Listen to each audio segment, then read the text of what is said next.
বাসার সবার জন্য বানিয়ে ফেললাম আমিও সেই ভাইরাল নুডলস। এটা বানাতে যতটা সহজ আর খেতে অনেক বেশি মজা হয়েছিল।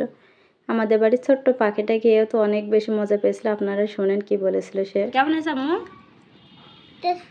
আসসালামু আলাইকুম এভরিওয়ান, সকলে কেমন আছেন? আশা করি সকলে ভালো আছেন। আলহামদুলিল্লাহ, আপনাদের দোয়া এবং ভালোবাসা আমি আল্লাহর রহমতে আমি অনেক ভালো আছি। নুডলস বানানোর জন্য আমি এখানে নিয়ে নিয়েছি কিছু আটা। আপনারা এখানে ময়দাও ব্যবহার করতে পারেন। আমার বাসায় আটা ছিল তাই আমি আটাই ব্যবহার করেছি।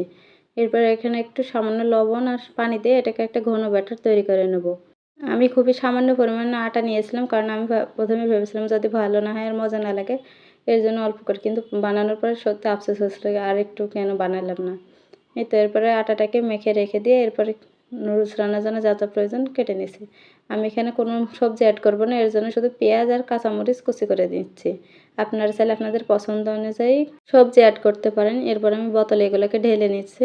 বোতলে ঢেলতে গিয়ে একটু পড়ে গেল, যাই হোক। এরপর মুটকিটাকে একটা ছিদ্র করে নিয়েছি। পেরেকটা গরম করে মুটকিতে দিলে এরকম একটা ছিদ্র হয়ে যাবে।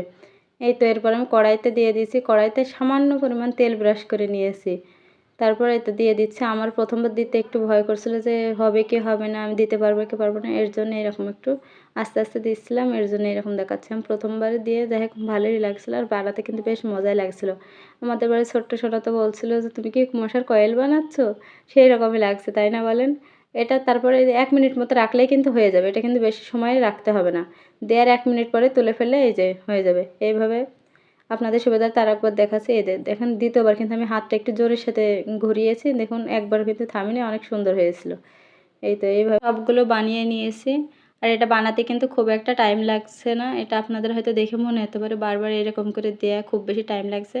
আমারও খুব একটা টাইম লাগছিল আর বানাতে কিন্তু বেশ মজাই লাগছিল। এই তো আমার সবগুলো বানানো শেষ। দেখুন কতটা চিকন চিকন আর কতটা পারফেক্ট হয়েছে।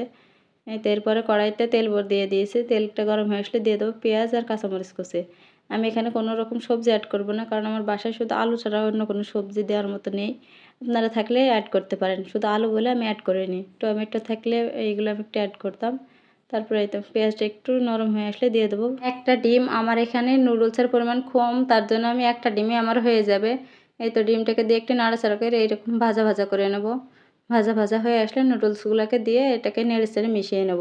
মিশানো হয়ে গেলে এখানে আমি 1 প্যাকেট নুডলসের মশলা ব্যবহার করব। আপনারা নাও করতে পারেন, আবার করতে চাইলে করতেও পারেন। আবার এখানে টমেটো সস, সয়া সস এগুলো ব্যবহার করতে পারেন। আপনাদের পছন্দ অনুযায়ী এখানে ব্যবহার করতে পারেন।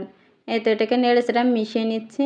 আপনারা এগুলো এরকম আস্তে আস্তে রাখতে পারেন, কিন্তু আমি একটু খুন্তি দিয়ে এগুলোকে কেটে কেটে নিয়েছি। আপনারা আপনাদের ইচ্ছা অনুযায়ী রেখে দেবেন। এই তো দেখুন নুডলসের কালারটা কতটা সুন্দর এসেছে আর খেতে মাশাআল্লাহ অসম্ভব মজার হয়েছিল। আমি যদি আগে জানতাম তাহলে পরে আরও অনেকগুলো বানাতাম, আর আগে জানলে পরে তো কিনা নুডলসই খেতাম না, এইভাবে বানিয়ে বানিয়ে খেতাম। মাশাআল্লাহ অনেক বেশি মজা হয়েছিল। আমাদের বাড়ির ছোট্ট পাখিটা অনেক তৃপ্তি নিয়ে খেয়েছে। সবাই ভালো থাকবেন। আল্লাহ হাফেজ।